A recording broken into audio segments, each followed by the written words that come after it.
Boa noite, a paz do Senhor. Sou o pastor Guilherme Ávila. Nós estamos aqui hoje na comunidade Nova Aliança de Garibaldi. Hoje nós teremos a nossa aula número 11. Sejam bem-vindos a cada um de vocês que nos acompanha aqui pelo YouTube, pelo Facebook, a página da igreja, comunidade Nova Aliança Serra. Sejam bem-vindos. Está aqui conosco também nosso irmão Valdeci. Aleluias. Glória a Deus. Amém? Hoje nós vamos falar sobre a doutrina do homem. Antropologia. Amém? Quem está com a apostila, pode tomar nas suas mãos, na página de número 34. Nós vamos ler um pouco e conforme a leitura, nós vamos fazendo alguns comentários para que nós possamos compreender um pouco mais sobre o tema dessa noite. Amém? Então, para quem tem a apostila, na página 34, nós temos lá também a irmã Elizabeth, que as páginas dela estão trocadas, nós modificamos. Mas nós vamos falar hoje sobre o tema doutrina do homem, antropologia, tá bom? Sejam bem-vindos em nome de Jesus. Página de número 34. Antropologia, a doutrina do homem. A introdução, vamos lá. O fundamento é a razão de ser da religião cristã. Apoia-se numa relação vital entre duas pessoas, Deus e o homem.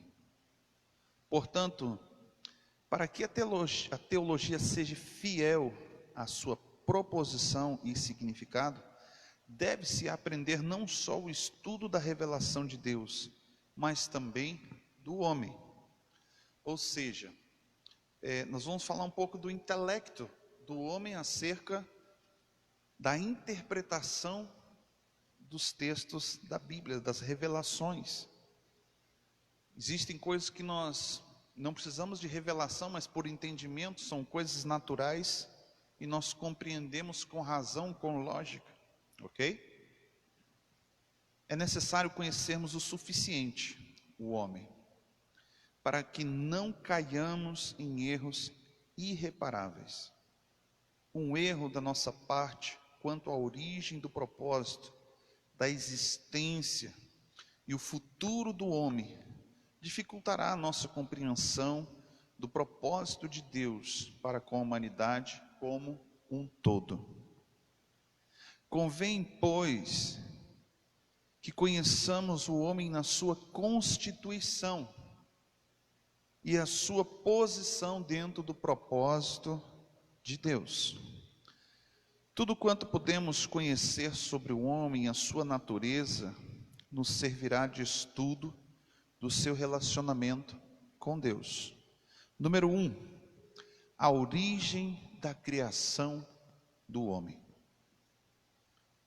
A Bíblia, no livro de Gênesis, apresenta dois relatos da origem do homem, harmônicos entre si. Primeiro no capítulo 1, versículo 26 e 27, e o outro no capítulo 2, no versículo 7. Partindo desses textos e todo o contexto que se trata da obra da criação do homem, chega-se às seguintes conclusões. Vamos lá, Gênesis, capítulo de número 1. Para quem não sabe, é o primeiro livro da Bíblia. Gênesis, capítulo de número 1. Amém? Eu quero ler para que nós possamos estar fundamentados na palavra de Deus. Gênesis 1, versículo 26. Versículo 26. Fala assim: e disse Deus: façamos o homem à nossa imagem, conforme a nossa semelhança, e ele domine sobre os peixes do mar, sobre as aves dos céus, sobre os animais domésticos e sobre toda a terra, sobre todos os répteis que se arrastam sobre a terra. Assim Deus criou o homem à sua imagem, e a imagem de Deus o criou, macho e fêmea criou. Ok? Capítulo 2, versículo de número 7, que também diz assim: E formou o Senhor Deus o homem do pó da terra, e soprou-lhes nas suas narinas o fôlego de vida, e o homem se tornou alma vivente. Ok? De um. A criação do homem foi precedida sobre um solene conselho divino. Antes de Moisés tratar da criação do homem com maiores detalhes, ele nos leva a conhecer o decreto de Deus quanto a essa criação. Nas seguintes palavras: façamos o homem à nossa imagem e semelhança. Versículo 26 que nós lemos. A igreja geralmente tem interpretado o verbo façamos no plural, para provar a autenticidade da doutrina da Trindade. Ok? Então, quando se lê na Bíblia, façamos, ele traz o entendimento, o homem traz a interpretação da pluralidade. Por isso que se entendemos que estava ali na criação do homem, Deus Pai, Filho e Espírito Santo. Alguns eruditos, porém, são da opinião que essas palavras expressam o plural de majestade. Outros a tomam como um plural de comunicação, ao qual Deus incluiu os anjos em diálogo com ele. Todavia, os outros consideram como plural de autoexortação. Tem-se verificado, porém, que estas três últimas afirmações são contrárias àquilo que pensam e expressam os pensadores e teólogos, os mais conservadores. Quem crê que o plural façamos é uma alusão direta à Trindade divina, reunida em conselhos para a formação do homem.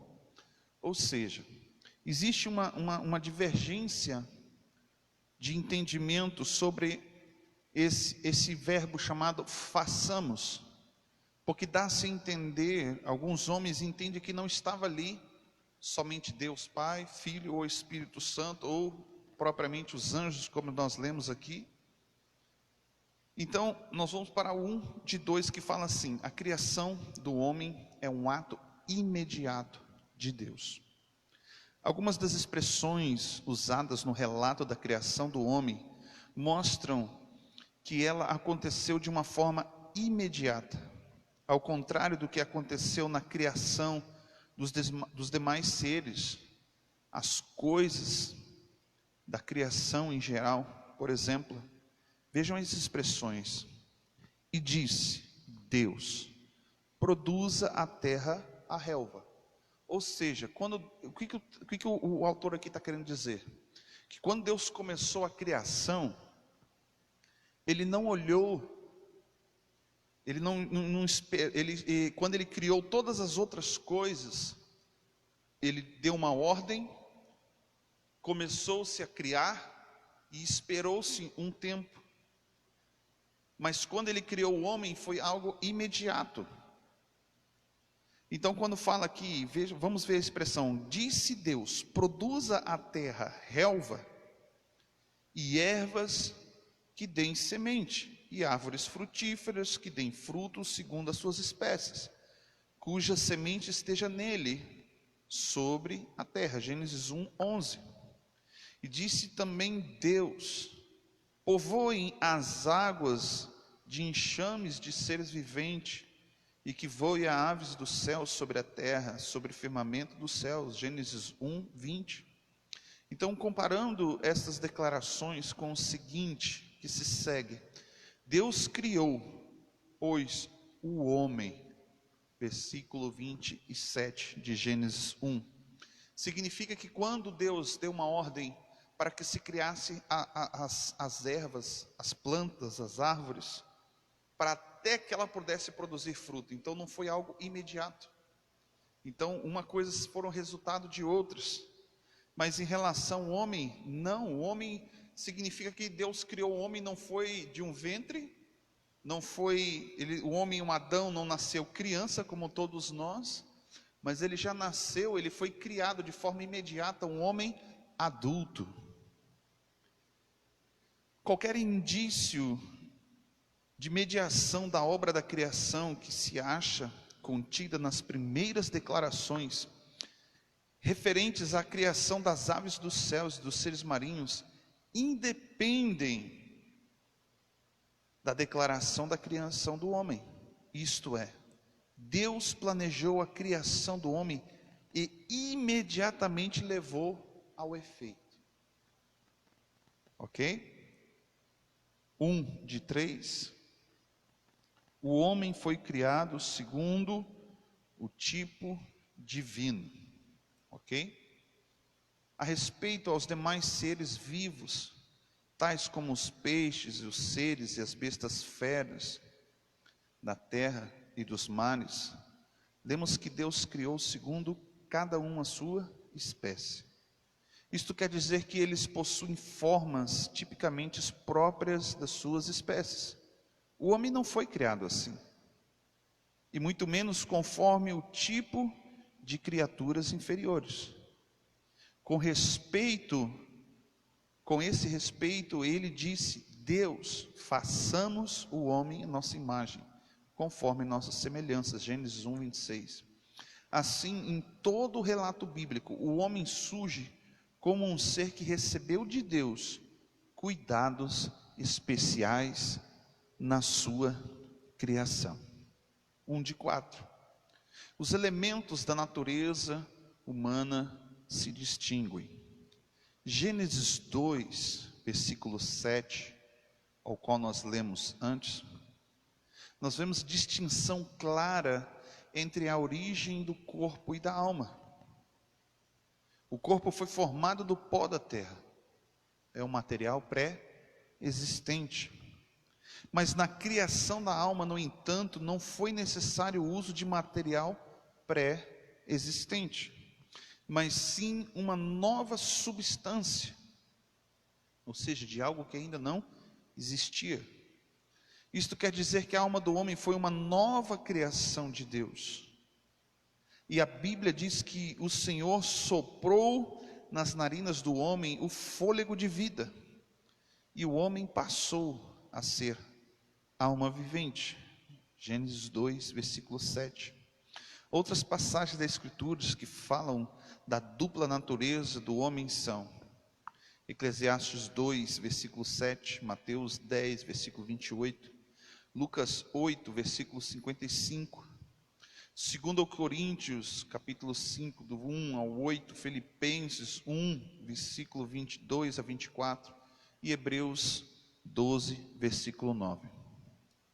O homem foi criado a coroa da criação, ou seja, quando Deus criou todas as coisas para coroar, ou seja, para ter o ápice da sua criação, Ele criou o homem como a coroa de toda a sua criação. O homem é apresentado nas Escrituras como a obra-prima de Deus. Ou seja, nós não somos coisas, nós somos pessoas. Eu quero abrir um parênteses aqui muito interessante. Nós lemos ali no capítulo 1, que quando Deus criou o homem, olha só que interessante, Deus deu ordem para que o homem dominasse sobre o quê? Coisas que já haviam sido criadas. Animais, Nós vemos ali, Gênesis 1, versículo 26, ele diz: façamos o homem a imagem em nossa semelhança, conforme semelhança, a nossa semelhança. Aí ele fala ali na seguida, na parte C: e domine ele sobre os peixes, sobre as aves dos céus, sobre os animais domésticos, sobre a terra, e sobre todos os répteis que se arrastam sobre a terra. Então Deus, na criação, Ele deu uma ordem, Ele deu uma autoridade, Ele delegou uma autoridade para o homem, que o homem dominasse sobre animais, sobre coisas. Ou seja, o interessante é que quando você vai olhar mais para frente, a Bíblia fala, lá a partir do capítulo 11 de Gênesis, que havia um homem chamado Nimrod. Nimrod, a palavra de Deus aqui fala que este homem, ele foi um guerreiro diante de Deus. Quando ele fala esse termo, essa expressão, e eu ouvi essa semana que a expressão que declara que Nimrod, ele foi um guerreiro diante de Deus, ele não estava ali no contexto geral, e na expressão do hebraico não está dizendo que ele foi um homem de Deus, mas ele foi um homem que guerreava contra Deus. E isso é muito interessante, porque até então você vai ler toda a história, o primeiro homem que dominou, deixou de dominar sobre coisas, mas ele começou a dominar sobre pessoas. E isso aqui é fantástico para você pegar o entendimento daquilo que eu quero te falar. Que quando o homem deixa o propósito do qual foi criado de lado, ele começa a lutar contra o próprio Deus. Aí você vai ver que a história de Nimrod, quem foi Nimrod? Nimrod foi um homem que dominou sobre pessoas, escravizou, foi a primeira pessoa que foi escravizada, foi por Nimrod. E Nimrod, ele escravizou as pessoas para poder construir o seu império, construir a Torre de Babel. Esse homem, ele foi tão terrível, ele lutou e contendeu tanto contra Deus, que o texto aqui fala no capítulo 11 que ele matou o seu próprio pai para se casar com a sua mãe. Esse cara foi um cara terrível. Então, quando deixamos de cumprir o propósito ao qual fomos chamados para dominar sobre coisas, e começamos a dominar sobre pessoas, o que é que impera sobre as nossas vidas? O espírito de Babilônia. O espírito de Babilônia, ele traz uma opressão, ela traz escravidão, ela traz cadeias sobre a vida de pessoas.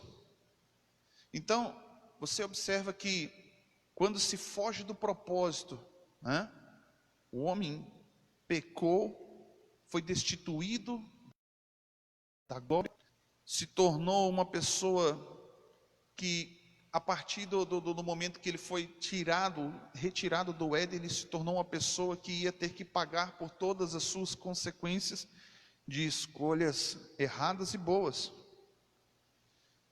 Mas Nimrod, ele foi um homem tão terrível que ele passou a não só querer dominar sobre as coisas, mas sobre pessoas também. Isso não é muito diferente hoje em dia nas igrejas. Algumas igrejas, as pessoas, líderes, dominam sobre coisas ou sobre pessoas. Eu já ouvi em alguns lugares, principalmente de onde que eu vim, de Brasília, pessoas que por direção de Deus ou por um determinado problema, escândalo, não conseguem mais ficar dentro de uma igreja. Chegou o tempo onde que aquela pessoa tem que sair. Ela chega para o pastor: pastor, me abençoa porque eu preciso seguir em frente meu ministério. Aí o pastor diz assim: você não vai com a minha bênção, você está amaldiçoado. Então aquela pessoa, ela fica, além de estar debaixo de opressão, essa pessoa ela fica dominada espiritualmente por aquele líder. Então, mas por que alguns líderes fazem isso? É porque eles têm um sentimento de perda. Não é a perda da pessoa, mas é a perda do domínio sobre pessoas.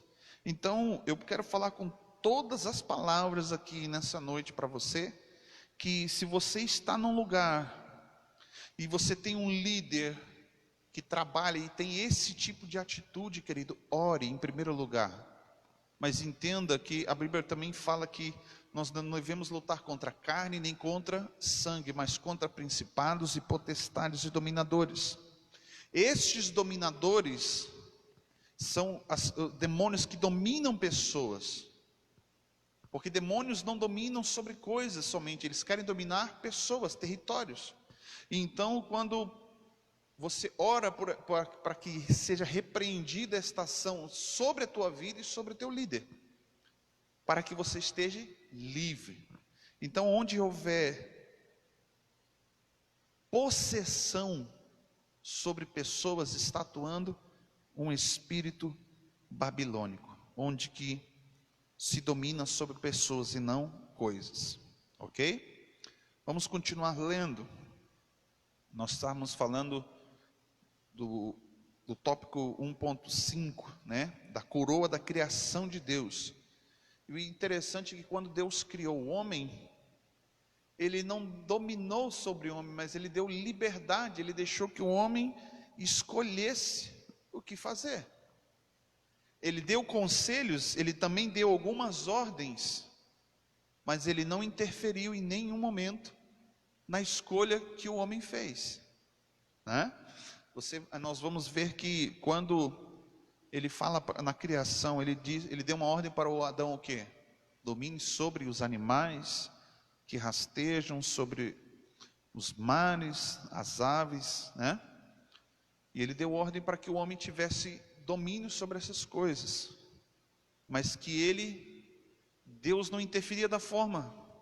Você vai ver que o homem até teve a liberdade de escolher o nome dos animais.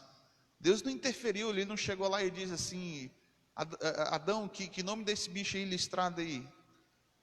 Ah, Senhor, eu botei o nome dele de zebra. Não, Adão, esse nome é muito feio, vamos botar de outra cor, vamos botar aí outro nome.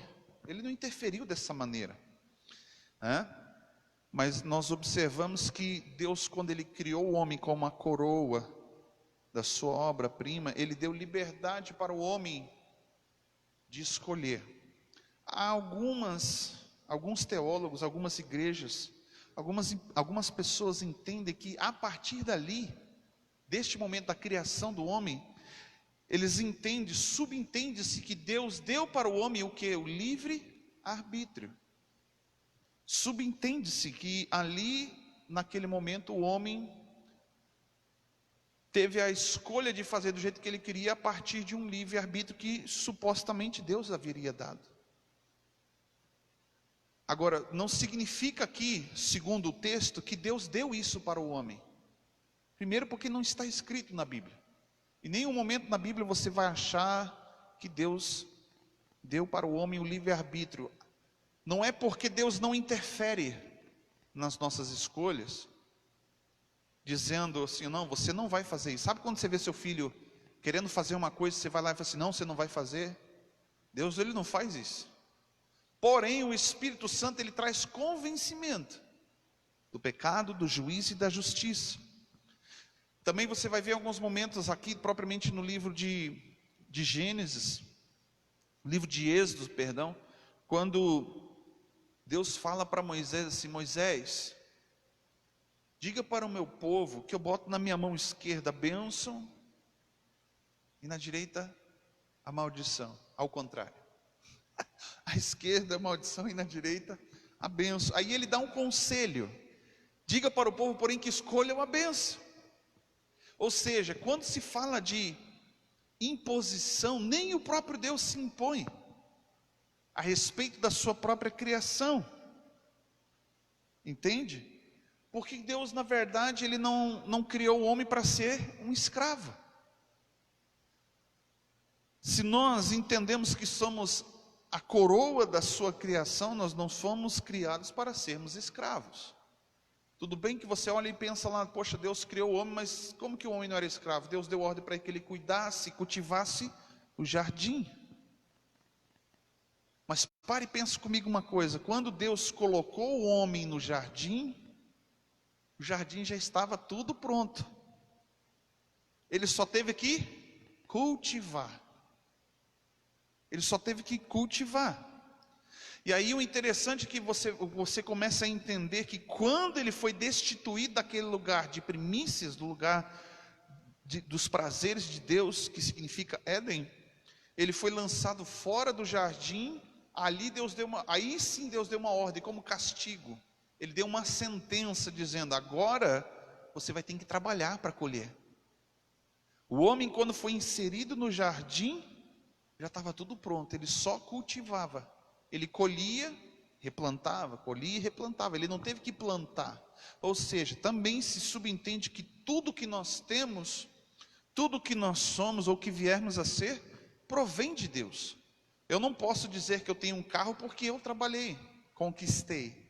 Eu posso dizer que Deus me deu a oportunidade, abriu uma porta, me deu um emprego, me deu condições, e eu fui lá e comprei um carro. E até para isso, o Senhor ainda dá o sustento, o mantimento, para que talvez você pague a parcela lá do seu carro, da sua prestação. E ainda assim você também tem o seu salário, por quê? Porque você trabalhou? Ou porque você entrou pela porta que Deus abriu para você trabalhar? Entende? Então Deus não faz nada com o homem por imposição. Já o homem destituído da glória, como Nimrod foi, ele se impunha com as pessoas. Então o espírito de Babilônia, ele vem para dominar, e Deus, ele não domina desta maneira. Ele dá a entender que então o homem escolhe fazer do que ele quiser. Sim ou não? Isso é uma pergunta interessante. O homem pode fazer o que ele quiser? Sim. Porém, nós temos alguns conselhos na Bíblia. Por exemplo, Paulo disse assim: eu posso todas as coisas, mas nem tudo me convém. Eu posso todas as coisas, mas nem tudo me edifica. Significa que eu tenho uma escolha a fazer. E esta liberdade Deus permite. Porque além disso, da permissão de Deus, Ele continua sendo soberano. Se Deus bater o martelo hoje, ó, vou recolher fulano de tal. Quem é que pode intervir? Ninguém. Então nós entendemos que a forma com que Deus age em relação ao homem Ele nos permite, é uma vontade permissiva, é algo que Deus permite que o homem faça suas próprias escolhas, não que ele tenha dado livre arbítrio. Ou seja, a não intervenção de Deus em relação às nossas escolhas resulta do homem o livre arbítrio. Entende? Então olha aqui, nós estamos aqui na página 35, né? O homem foi criado segundo seu propósito divino, 1.5, ok. O homem é apresentado nas escrituras como a obra-prima de Deus, criado o homem, a criação estava coroada, Gênesis 1, 26 ao 28, também relata lá em Salmos 8, versículo do 1 ao 5, como tal foi o dever e privilégio do homem fazer com que toda a natureza e todas as demais coisas criadas, colocadas debaixo do seu governo. Então o propósito de Deus, Ele criou o homem para que o homem governasse sobre a terra, mas governasse sobre coisas, sobre tudo aquilo que Deus criou, mas não sobre a coroa da sua criação, a obra-prima da sua criação. Colocou debaixo do seu governo, para que servissem a sua vontade e o seu propósito, para que ele e todo o seu glorioso domínio glorificasse ao Todo-Poderoso Criador e Senhor do Universo. Número 2, a natureza do homem. O patriarca Jó parece ter sido o primeiro dos homens mencionados na Bíblia a interrogar acerca do homem. Foi ele quem perguntou a Deus: quem é o homem? Então você veja, isso aí está lá no livro de Jó, capítulo 7. Eu quero que você abra ali, Jó, capítulo 7. Aleluia. Jó capítulo 7, versículo 17. E Jó perguntou ao Deus: quem é o homem, para que tanto os estime, e ponhas nele o teu cuidado, e a cada manhã o vestisse, e a cada momento o ponhas à prova?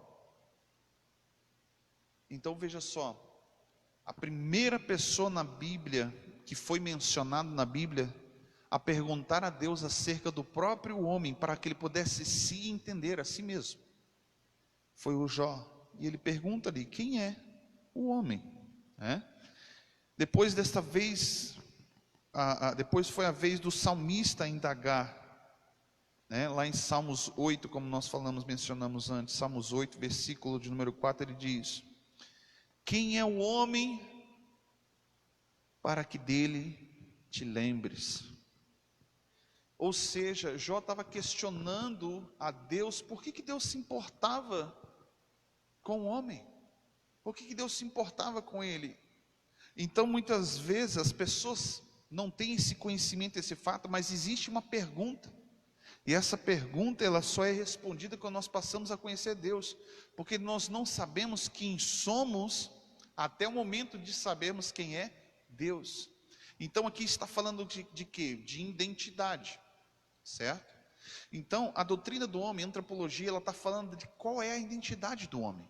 Segundo a Bíblia, nós viemos de Deus, fomos criação, obra-prima, coroa da criação de Deus. E quando o homem se pergunta para se conhecer e entender quem ele é, existe uma frase famosa aí que fala assim: quem sou eu, de onde vim, para onde eu vou, E então, quando nós conhecemos a Deus, que é o nosso Criador, nosso Pai, temos a revelação da nossa identidade. Nós viemos de Deus, e para lá nós retornaremos, porque você vai ver lá em Gênesis 1, quando Deus criou o homem ele era o quê? Feito de 3 coisas. Ele foi feito de algo que já existia. Primeiro, corpo, que veio do pó. E depois ele criou uma nova substância que não existia. Ele criou o quê? Alma. Mas depois ele pegou outra coisa que já existia, soprou o espírito, o fôlego de vida. Então o homem passou a ser alma vivente. O homem sem o espírito ativo de Deus, ele não passa de corpo. As pessoas quando morrem, que estão lá enterradas no caixão, é o quê? Pó. Vai virar pó, vai tornar o pó. Mas quando o homem pecou, aí é uma boa pergunta: a carne morre? Não, porque a alma está lá dentro. O espírito está morto. O espírito não se relaciona mais com Deus. Então, para que o homem possa se entender, quando Deus criou o homem, olha só que interessante, existe uma trindade nos céus. Nós lemos lá, quando Deus foi criar o homem, ele fala: façamos. Nós lemos aqui no início do estudo de que havia ali na criação Pai, Filho e Espírito, uma trindade. E quando Deus cria o homem como semelhança de uma trindade do céu, ele cria na terra. Mas há algo muito interessante ainda, além de porque eu posso acrescentar nessa história, é de que também quando Deus cria o homem, a Bíblia fala que já existia o quê? O jardim. Todas as outras coisas já estavam criadas. Já tinha terra, já tinha sol, já tinha lua, já tinha dia, já tinha noite, já tinha animais voando, animais nadando, animais correndo na terra. Mas o interessante é que por que é que Deus criou todas essas coisas? E como Ele criou todas essas coisas? Para coroar a própria criação. Então a coroa da criação, ou seja, Deus criou todas essas coisas antes para prestigiar, ou seja, para beneficiar o homem. E o interessante é que ali havia uma relação do reino físico com o espiritual. Como isso? Quando o texto fala assim: e Deus criou um jardim e pôs no Éden. Ele está falando de 2 lugares. Quando ele fala de um jardim, ele está falando de algo físico. Quando ele fez toda a criação, até o 5º dia que ele criou todas as coisas, ele criou algo físico. E aí ele colocou no jardim. Então havia uma fusão entre o mundo espiritual e o mundo físico. Tanto é que o próprio Deus visitava Adão todo final de tarde lá.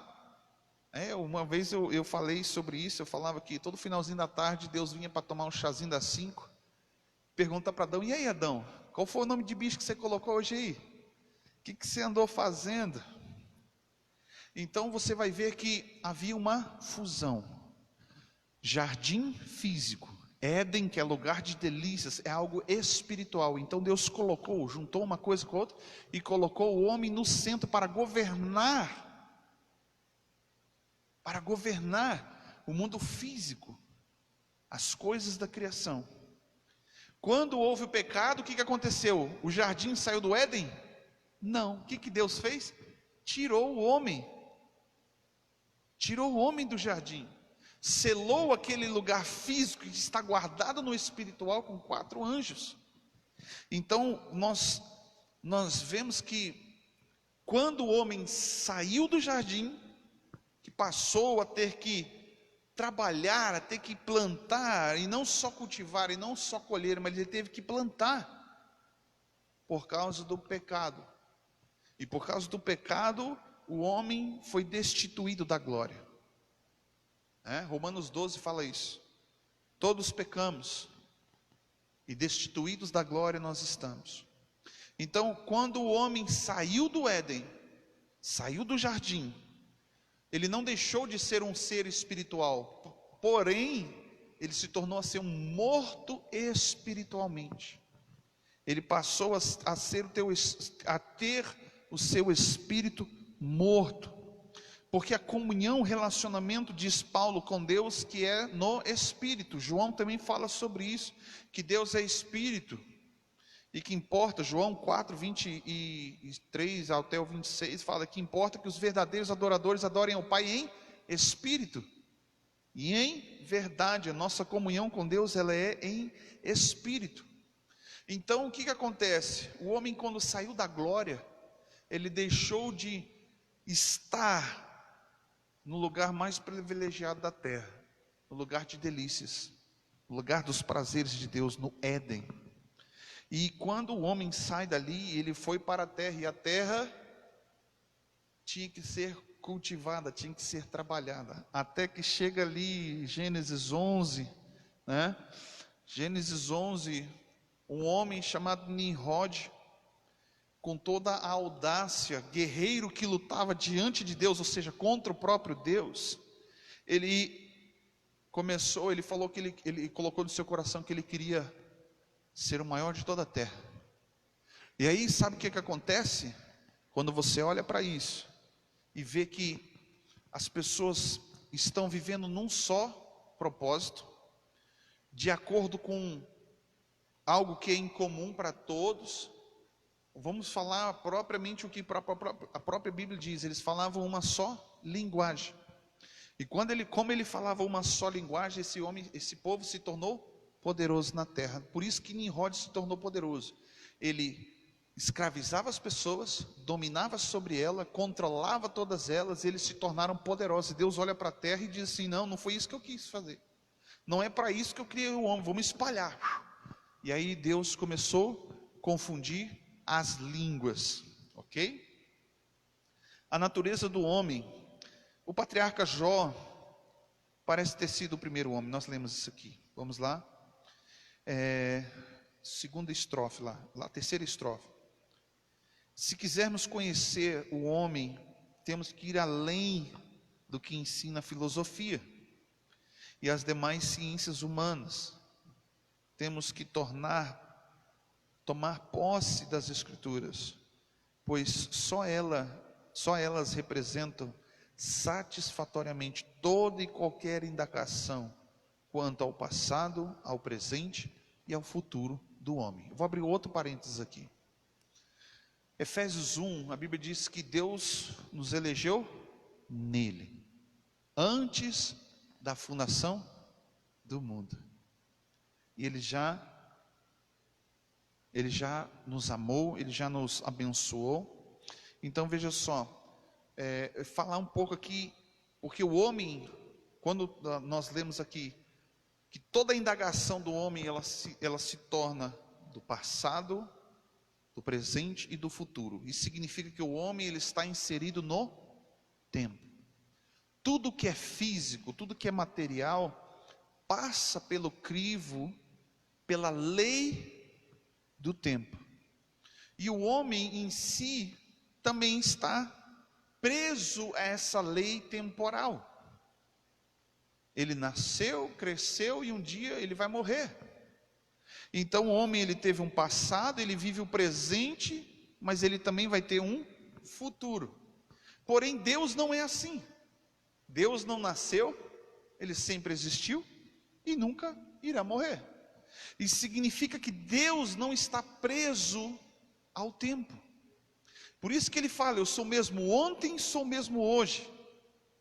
E também a palavra de Deus, por isso que nós conseguimos entender pela presciência de Deus, pela sua onipotência, sua onipresença, onisciência, que Deus, como Ele não está inserido ao tempo, Ele viu no dia que você não era nem informe, como o próprio Davi, você me conheceu ainda antes de eu estar informe, né?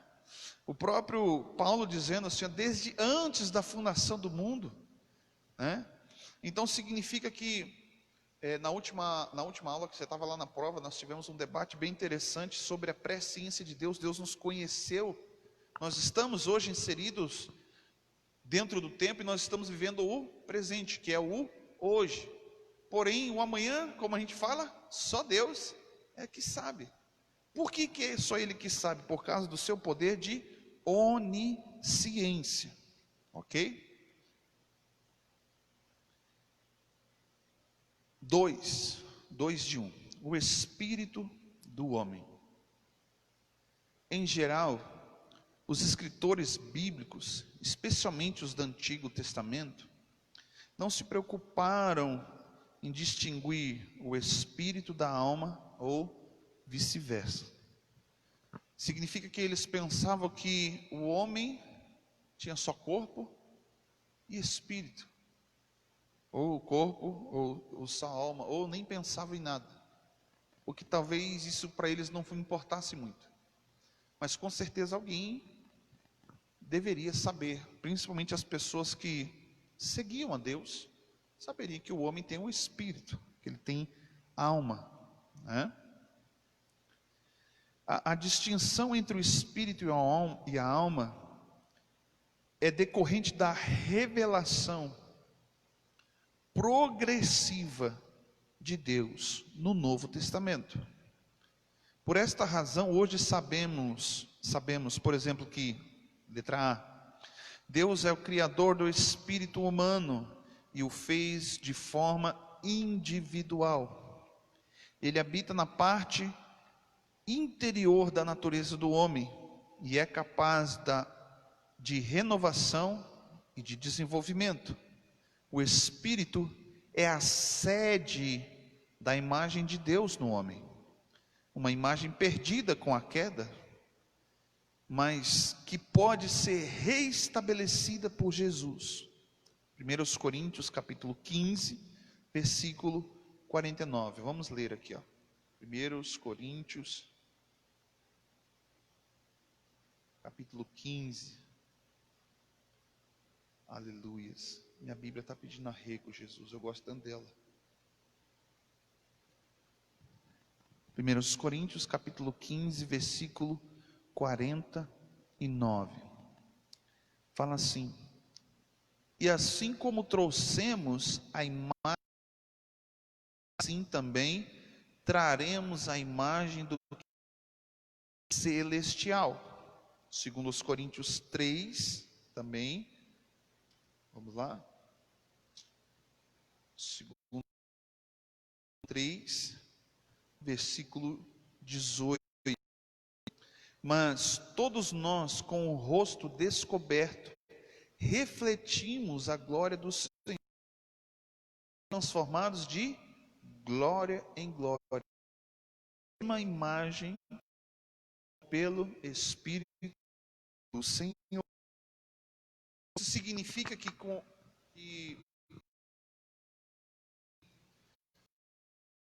a queda, nós perdemos a nossa identidade espiritual, a imagem de Deus na nossa vida, estabelecida em Cristo, e nós lemos que de glória em glória, ele ficou desfigurado espiritualmente, ele ficou deformado. Nós temos o hábito, é uma linguagem que a gente fala muito de deformidades. O que é que ficou deformado no homem com a queda do homem, com o pecado? O que é que ficou deformado? Tudo isso englobado está diretamente ligado ao caráter do homem. Então, quando o homem pecou e caiu, foi destituído da glória, o que ficou deformado no homem? O seu caráter. Por isso que você vê Jesus trabalhando o caráter do homem, o Espírito Santo trabalhando o caráter do homem. Nós vimos nas últimas aulas sobre o Espírito Santo, a atuação do Espírito Santo no Antigo Testamento e no Novo Testamento. Então nós vemos a atuação de Deus para resgatar o caráter do homem. Aleluias. Deixa eu dar um ajuste aqui. Deu um picozinho de internet aqui, já voltamos, ok? Aleluias. E aí vem Jesus e começa a trabalhar o homem resgatando o seu caráter como? Nós lemos aqui em 2 Coríntios, capítulo 3, versículo 18. Mas nós todos, com os rostos descobertos, refletimos a glória do Senhor, porque somos transformados de glória em glória, na mesma imagem, como que pelo Espírito Santo. Significa que Deus veio resgatar o homem, não é assim, da noite para o dia. Conversão, ela acontece na vida do homem gradativamente. Por que dessa maneira? Deus, ele chega, ele começa a agir na sua vida, ele começa a resgatar. Primeiro ele te convence do pecado, depois ele te convence a praticar a justiça. Que justiça é essa? Não é propriamente você praticar a verdade, é você deixar de fazer as coisas erradas, aquilo que você praticava que era errado antes. Então você, do juízo, por quê? Porque você precisa entender para onde que você vai. O teu espírito vai ser devolvido para Deus. E o que é que Jesus morreu na cruz para salvar? O corpo? O espírito já é dele, o corpo não, porque o corpo, a Bíblia diz que vai voltar para o pó. O que Deus vem resgatar na cruz? A alma. Deus veio resgatar através da cruz, o sacrifício de Jesus, a alma. E o que é que habita na alma? O que é a alma do homem, senão o seu próprio caráter? Então ali habita na alma do homem, através do que a gente pode formar o cerne do que é uma pessoa, é o seu caráter. E aí é tão maravilhoso que Deus, na sua onisciência, sabendo que o homem, por causa daquilo que foi desfigurado através do pecado, aquilo que o homem passou a ser, algo destinado a ir ao inferno, Deus começou a trabalhar, porque não era já desde o plano da criação, também já veio antes também a salvação. É interessante que algumas pessoas nos questionam às vezes quando a gente fala sobre isso, que por que Deus não interviu quando Eva foi comer do fruto que Deus falou que não era para comer, quando Adão foi comer? E o interessante, sabe o que é? Outras perguntas que nos fazem às vezes é: por que Adão comeu? Né? Por que Adão comeu? Um dia eu fiquei filosofando, assim como está escrito no homem aqui, né? Filosofia, eu tentei buscar na razão, na lógica, tentei filosofar um pouco, imaginando por que Adão comeu. Porque Adão sabia, antes de Eva existir, Adão já sabia que não era para comer. Eu não sei quanto tempo, eu não sei quanto tempo que Adão viveu lá no Éden sem ter a Eva por perto. Entende? Existe até um versinho, né, que o pastor Cláudio Duarte fala sobre o homem e a mulher, a criação.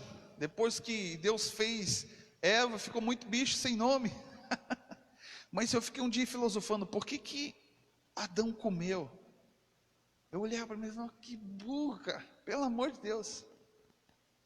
Mas imagine se Adão não tivesse comido daquele fruto, porque ele sabia. E o problema é que Eva comeu talvez por curiosidade, por engano, e veio a curiosidade, né? Mas Adão comeu aquele fruto consciente, e esse foi o problema. Ele comeu consciente, mas eu quero acreditar, isso aqui vale para pregação de casais. Eu quero acreditar na filosofia do que eu pensei, não está escrito na Bíblia, viu? Depois ninguém vem me bater por causa disso. Mas eu quero acreditar que Adão olhou para Eva, sabendo que ela iria ser destituída da glória, ia ser lançada fora, ele ia voltar a ficar sozinho, sem ter a sua costela do lado. Deus ia ter que nocautear, tirar outra costela dele para fazer outra mulher. Não, talvez, já ouvi alguns pastores dizendo que Adão, por amor a Eva, fez aquilo. Mas independentemente, Adão comeu daquele fruto, eu tenho certeza que ele comeu consciente. Então, o homem ficou desfigurado espiritualmente. A queda do homem, a queda gradativa do homem, ali foi a desfiguração do seu caráter e a morte do seu espírito. Quando Deus vem e começou através do ministério de Jesus, ele começou a resgatar o caráter do homem. As pessoas que pecavam, as pessoas que Jesus curou, as pessoas que Jesus libertou, por exemplo, aquela mulher que foi pega em flagrante adultério. Jesus chegou para ela e disse para ela o quê? Vai, não peques mais. Por quê? A tua fé te salvou. Então o que é que Jesus veio e orientou para aquela mulher? Ei, você errou, eu vim aqui para resgatar você, só que não cometa mais o mesmo erro. Então o caráter do homem ficou desfigurado, e Jesus veio para resgatar isso, mas isso é da natureza do homem.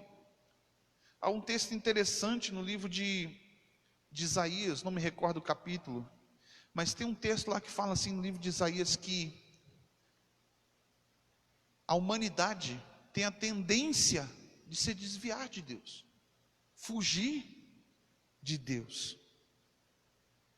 Vamos seguir, letra B. O espírito é o âmago e a fonte de vida humana, enquanto a alma possui essa vida, ele lhe dá a expressão por meio do corpo. Ou seja, um corpo sem espírito, ele tem como viver? Sim. O que é um corpo que só tem alma? Um animal. Ou seja, por que é que Deus soprou em nós o espírito? Para que nós fôssemos não só diferentes, mas por causa daquilo que nós lemos antes, a coroa da criação, a melhor de todas as criações. Ou seja, o âmago, o espírito é o centro, é o âmago significa o centro da fonte da vida do homem. Enquanto que a alma possui esta vida, ele lhe dá expressão ao corpo. Então veja só, mas nós somos pessoas que temos o espírito, mas a pessoa que tem o espírito morto, quem é que dá ordem para o corpo? Entende agora? É nesse ponto que nós vamos chegar aqui. Então você começa a entender que enquanto que as pessoas, vamos usar uma linguagem, uma expressão mais direta aqui para que você possa entender. Enquanto que o homem está vivendo lá no mundão, sem o conhecimento de Deus, sem o conhecimento da palavra, sem o conhecimento do que é pecado, sem temor, vive a sua vida do jeito que ele quer. A Bíblia fala que é uma atuação externa. Quem governa a alma não é o espírito. Quem governa a alma é a carne. Por isso que Paulo fala assim, que se nós levarmos o nosso espírito a Deus, nós não vamos cumprir as concupiscências, ou seja, os prazeres da carne. Mas se nós não dermos ouvidos ao espírito, nós vamos cumprir a vontade da carne. Então, quando o espírito do homem está morto, quando nós não temos vida espiritual, comunhão com Deus, quem governa o caráter do homem é as vontades da carne. E as vontades da carne é aquele dia que você fica doido, você não tem controle, você não tem domínio. As pessoas falam assim, de repente foi, e aí? Então, a importância de você entender o porquê de muitas coisas acontecem conosco.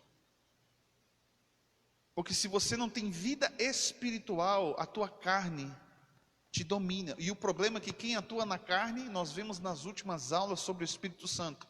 Quem domina sobre a carne, quem influencia a carne é quem? O próprio diabo.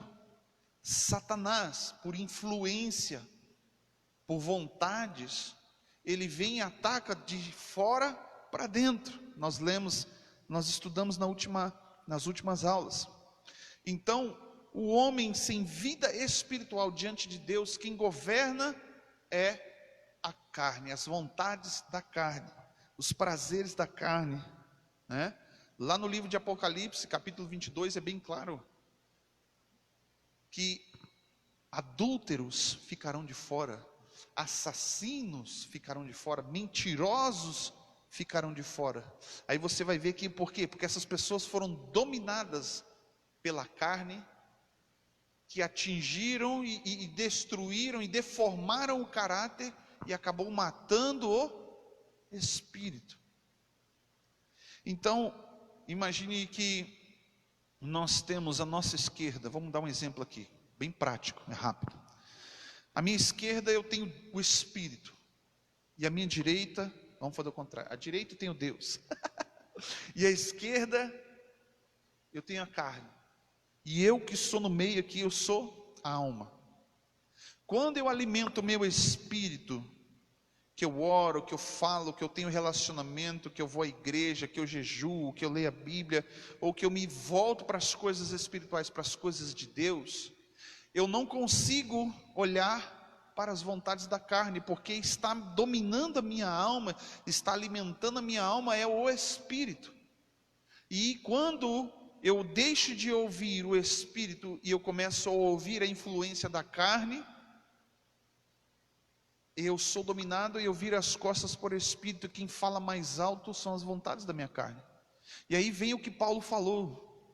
Ele fala assim de uma luta que tem dentro dele. Ele está falando, ele no meio aqui, uma luta que tem dentro dele, de corpo, alma e espírito. E ele fala assim: aquilo que eu quero fazer, eu não faço, mas aquilo que eu não quero fazer, isso eu faço. Ele está falando de uma luta constante dentro dele, sobre dar voz ou para a carne ou voz para o espírito. E o problema é que tem muita gente que fica no meio, dividido. Uma hora está pecando e uma hora está voltando para Deus. Mas isso é outro estudo. Mas quando essas pessoas falam assim, Jesus ele falou assim: você não pode servir a dois senhores, ou há de odiar a um e agradar ao outro. Nós não podemos ficar divididos. Há uma história, uma ilustração que se fala acerca disso, que um homem foi questionado por que ele andava em cima do muro, porque ele não queria nem estar na igreja, mas também não fazia nada de errado, segundo os conceitos do mundo. Ele ficava dividido. Não sou nem da esquerda nem da direita, eu sou mais eu. E aí, o lado de Deus, chegou as pessoas que eram de Deus e falaram para ele assim: olha, o problema não é você ser você, o problema não é você ficar em cima do muro, o problema é você não entender e não saber que o muro também é de Satanás. Ficar dividido, porque Deus não quer ninguém pela metade. Deus quer cada um de nós inteiramente, inteiros. Aleluias. A alma sobrevive à morte. Ou seja, o que é que nós vamos levar para os céus? Eu estava pensando nisso, sobre isso essa semana. Muitas pessoas, principalmente em enterros, em velórios, falam assim que o homem veio do pó, a carne volta para o pó, e o homem não leva nada. Isso é uma mentira de Satanás. Porque o que é que Jesus veio resgatar? O homem. Quem é o homem? A alma. E o que é a alma? Caráter. O que é que Jesus veio resgatar? O caráter. Então o que é que nós vamos levar para a eternidade? Um caráter transformado. As nossas emoções transformadas, as nossas vontades transformadas, os nossos desejos transformados. Então o homem leva sim para os céus, leva para a eternidade aquilo que ele é, caráter. Ninguém vai chegar lá no céu desfigurado no seu caráter. Por isso que a transformação que nós lemos em 2 Coríntios 3, versículo 18, que fala que é de glória em glória, ou seja, é uma transformação gradativa em todas as áreas da nossa vida, seja ela na paciência, seja ela no amor, seja ela na alegria, seja ela na bondade, seja ela em tantas coisas, que Deus, na sua presciência, sabendo da dureza do coração do homem, sabe o que ele fez? Falou para o Espírito Santo, vamos gerar fruto nesse caráter aí, vamos trabalhar, vamos dar a oportunidade deles serem transformados, para que eles possam produzir frutos do Espírito.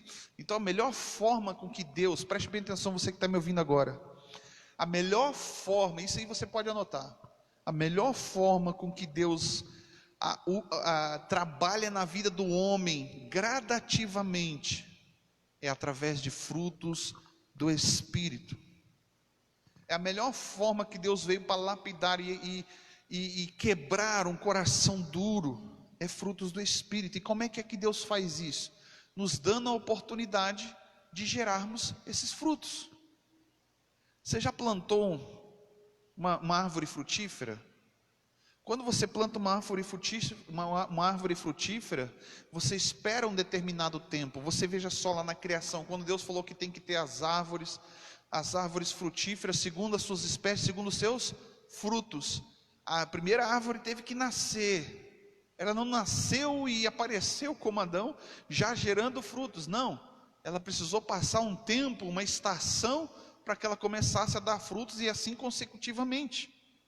Então, isso significa que gradativamente, conforme o tempo, as estações, nós vamos frutificar, porque o Espírito está atuando, vamos frutificar no nosso caráter, porque o que é bondade, o que é mansidão, isso tudo está dentro do caráter do homem. Então, quando Deus vem e começa a trabalhar uma área da sua vida, através de fruto do Espírito, o que Ele vai fazer? Vai te dar uma oportunidade, entende? Se você está sendo provado em uma área da sua vida, é porque Deus, na sua bondade, está te dando uma oportunidade de vencer aquela área. E tem um detalhe, você tem um ajudante, você tem um consolador, você tem um ajudador que está ali junto contigo, o Espírito Santo te fortalecendo, te guiando, te instruindo, entende? Então veja só, olha como é que Deus é bom. Deu o Espírito Santo para trabalhar em nós, através de fruto do Espírito, a oportunidade de vencermos, a vencermos a nós mesmos, termos controle, termos domínio, voltarmos a termos o que era o propósito da criação. Lá no início Deus criou o homem para que o homem dominasse, governasse sobre as coisas, governasse sobre coisas. Quando você está dirigindo o seu carro, quem é que dirige o seu carro? Quem é que governa? Quem é que está no controle? Hã? É o eu? É o seu caráter. Sabe que dentro disso, conhecendo então um pouco da gente, você começa a observar. Vamos lá para Brasília. Brasília é conhecida agora mundialmente pelo talvez o país mais corrupto, né, nos seus governos. Existem outros países que são mais corruptos, não só no governo, mas propriamente as pessoas. Mas o que é que faz um corrupto, se não o corruptor? Pessoas são corruptas porque alguém influenciou, veio de fora para dentro. Então veja só, quem é que cria, quem é que gera um corruptor? Ninguém gera uma pessoa corrupta, mas as pessoas fazem de outras pessoas corruptos. Como? Quando você tem um filho, você começa a ensinar o seu filho a ser o quê? Uma pessoa honesta, uma pessoa verdadeira, para ela fugir das coisas erradas, não ser uma pessoa mentirosa. Você está trabalhando o que nele? O caráter. Mas aí você fala de uma coisa que é verdade, mas faz outra ao contrário. E aí a criança é como uma esponja. Você já pegou uma esponja, aperta ela bem assim, enfia sua mão ela dentro do balde e solta aquela esponja. Ela vai absorver tudo, o máximo possível. E quando a criança ouve o pai dizendo, ouve a mãe dizendo, meu filho não faz isso, mas ele faz. O que aquela criança faz? Ela absorve. Talvez naquele momento ela não faça aquilo porque o pai e a mãe estão por perto, mas quando ela for uma pessoa adulta, onde que ela tem a autossuficiência e controle da sua própria vida, o que vai acontecer? Aquilo que foi plantado lá atrás vai surgir, vai vir à tona. Então você vê pessoas, a criança viu o pai passando o sinal vermelho, fazendo uma ultrapassagem perigosa, vai para a autoescola, aprende tudo certinho, mas na hora da prática, do dia a dia, do vamos ver, faz tudo errado. Quem é que é o corrupto? Senão o próprio corruptor. Então, quando nós damos voz ao Espírito Santo de Deus nas nossas vidas, nós somos trabalhados pelo Espírito Santo através de frutos do Espírito. Porque o Espírito, olha só, a alma sobrevive à morte.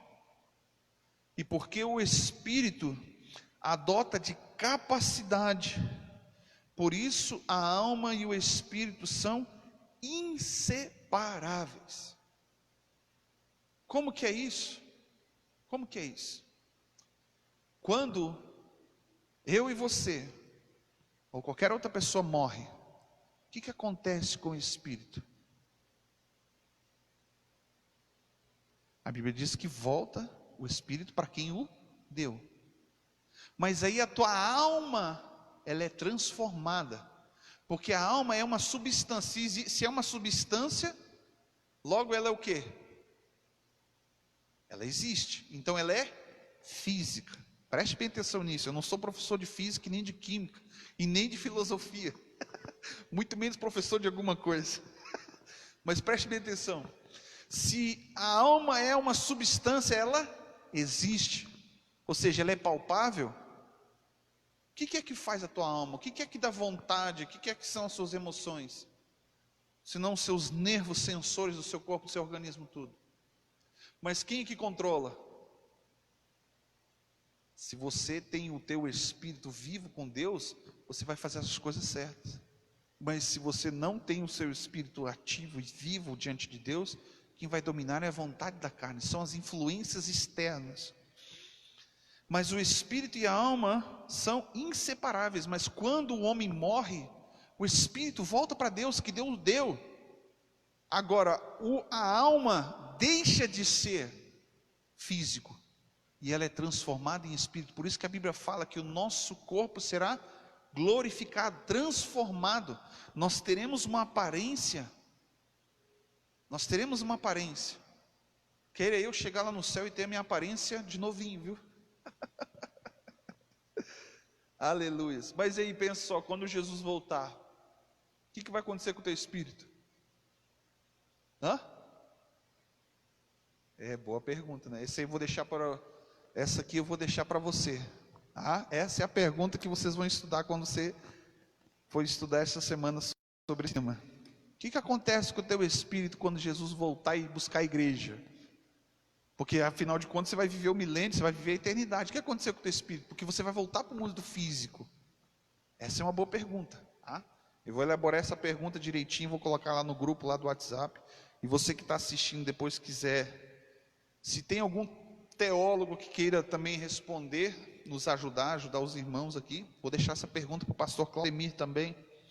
O que acontece com o teu espírito quando Jesus vier buscar a igreja? Ok? Você vai se tornar somente uma alma? Você vai se tornar... Vai haver uma fusão de alma e de espírito? Ou sua alma vai ser transformada em espírito? Como é que é esse negócio? Essa aqui é a única pergunta. É uma pergunta talvez bem difícil. E se nós formos buscar pela filosofia, muitas pessoas vão errar. Pode ser que acerte, dependendo da filosofia que você for usar. Mas se for buscar, isso aqui é um assunto interessante. Eu vou buscar bem profundo isso aqui, viu? O que acontece com o seu espírito quando Jesus vier buscar? Você fica só alma? Ou sua alma é transformada em espírito? E vice-versa e assim por diante. Vamos lá. Vamos seguir aqui para a gente já poder finalizar. Letra C. O espírito humano distingue... agora presta bem atenção aqui. Já quase que dei a resposta. Espírito humano e o Espírito de Deus. Uau! Tá aí uma dica. O espírito humano distingue o homem das demais coisas criadas. Por exemplo, os irracionais possuem uma vida comum. Entende aqui então porque, eu vou até dar uma outra dica aqui. Quando as pessoas se batizam nas águas, o que elas se tornam? Nova criatura. Enquanto que elas não são nova criatura, elas são o quê? Irracionais e possuem uma vida comum. O crente está perdendo muita oportunidade, meu irmão. Só o fato de saber que com Cristo nós não vivemos uma vida comum, ou seja, uma vida normal como qualquer outra pessoa vive. E está onde, pastor? Gênesis 1, versículo 2. Mas não possuem o Espírito. Vou ler de novo. O Espírito humano distingue o homem das demais coisas criadas. Por exemplo, os irracionais possuem vida comum, mas não possuem Espírito. Uma certa vez uma amiga nossa, lá da Bahia, ela tinha um cachorro que ela... Há muitos anos, acho que mais de 20 anos ela tinha aquele cachorro. Então aquele cachorro passou a ser uma pessoa, passou a ser mais do que um animal de estimação, mas passou a ser um membro da família, né? E o cachorro veio falecer. Ligou para a gente pedindo oração. Não é errado orar pelos seus animais, viu? A Bíblia fala que nós devemos abençoar os animais, principalmente os da nossa casa, os domésticos também. Mas ela pediu oração e o cachorro morreu. E aí ela fez a pergunta. Ela fez a pergunta assim: pastor, eu vou ver meu cachorrinho lá no céu. Aí o pobre do pastor amigo nosso, parente meu, disse bem assim: olha, a Bíblia está escrito que os cães ficarão de fora. Meu irmão, aquela mulher chorou mais ainda. Mas preste bem atenção. Diferente dos animais que são irracionais, eles possuem sentimentos. Significa que eles têm alma, mas eles não têm espírito. Então preste bem atenção. Existe a distinção do espírito do homem e o espírito de Deus. Qual é o espírito que volta para Deus? O que ele deu. Qual é o espírito que Deus deu sobre o homem? O santo. Já dei a resposta aí da pergunta. Já dei a resposta quase da pergunta. Então presta bem atenção. Quando o homem morre, o Espírito Santo que Deus deu volta para Deus, e o homem passa a ser a alma transformada. Então há uma fusão do que é espiritual e do que é físico. Se você me perguntar cientificamente, se moléculas, se células, eu sei lá o que vai acontecer. Eu só sei que vai ser transformado. Transformação, ela tem fases, e nós somos transformados de glória em glória, significa que é gradativo, e quando nós chegarmos ao ápice da transformação de Deus na vida do homem, no caráter do homem, nós seremos levados para a glória. Entende? Então veja quão grande a ferramenta que é o Espírito Santo de Deus na vida de um homem. Letra D e último, para que nós possamos encerrar aqui. O Espírito é o canal através do qual o homem pode conhecer a Deus e as coisas inerentes ao seu reino. 1 Coríntios capítulo 2, versículo 11, 1 Coríntios capítulo 14, versículo 2, e Efésios 1, 17 e Efésios 4, 23. O Espírito do homem, quando se torna morada do Espírito Santo, então existe o Espírito do homem e existe a morada do Espírito Santo, ok? Quando Deus soprou o fôlego de vida, o que ele soprou dentro do homem? O Espírito Santo, cara. E o homem se tornou um ser vivente. Então preste bem atenção, quando o homem foi destituído da glória através do pecado, o que é que saiu dele? O Espírito Santo. Ele não estava mais dentro, agora ele está fora.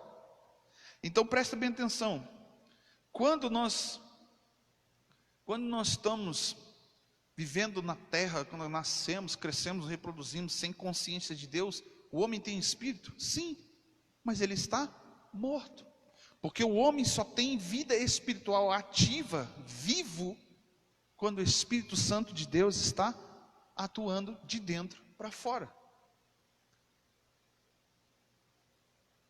O Espírito Santo, quando se torna a morada, o Espírito do homem, quando se torna morada do Espírito Santo, torna-se também centro de adoração. É o lugar de adoração de Deus. Qual é o lugar de adoração de Deus? É no Espírito. E é como? Em verdade. É aonde? É em Espírito. Como? Em verdade. É aonde? Em qualquer lugar. Era isso que Jesus está falando lá em João 4. João 4, 23, 24. Não existe lugar específico de se adorar. Porque nós olhamos, atribuímos que o lugar de adorar é na igreja, ou num congresso, ou num determinado lugar, ou no monte. Não, é onde você estiver, é isso que Jesus está dizendo ali naquele texto. E como? Não é só cantando louvores, não é só pregando, não é só jejuando, não é só lendo a palavra, mas é tendo uma vida em verdade, ser verdadeiro. A oração, cânticos, bênçãos, é o centro da adoração de Deus, é dentro de você. 1 Coríntios capítulo 14, versículo 15, e de serviço, ou seja, você passa a ser o centro do serviço, do trabalhar de Deus. Romanos 1, versículo 8, Filipenses 1, 27, tudo isso é em relação a Deus.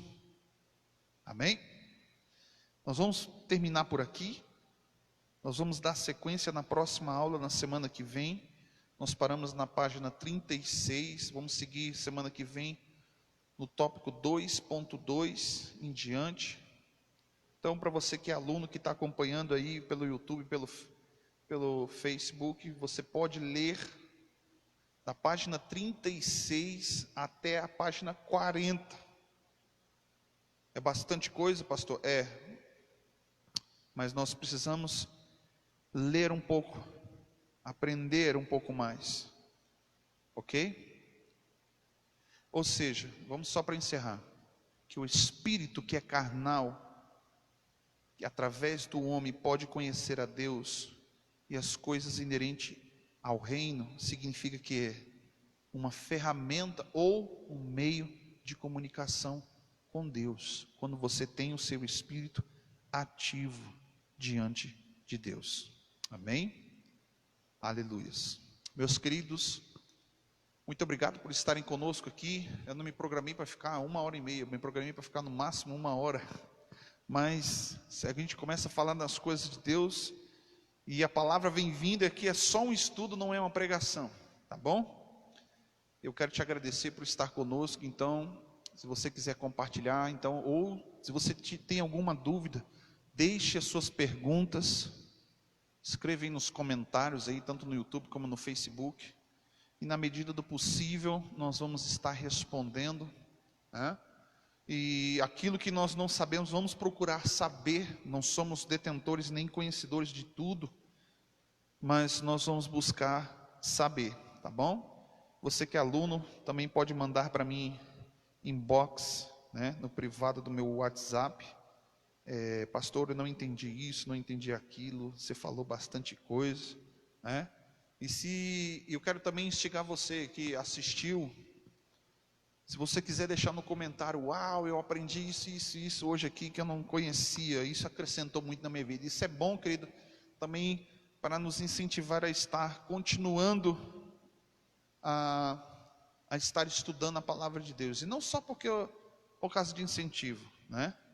Eu tenho o hábito de estudar a palavra de Deus, amém? Muito obrigado, queridos, Deus te abençoe em nome de Jesus. Fique na paz do Senhor.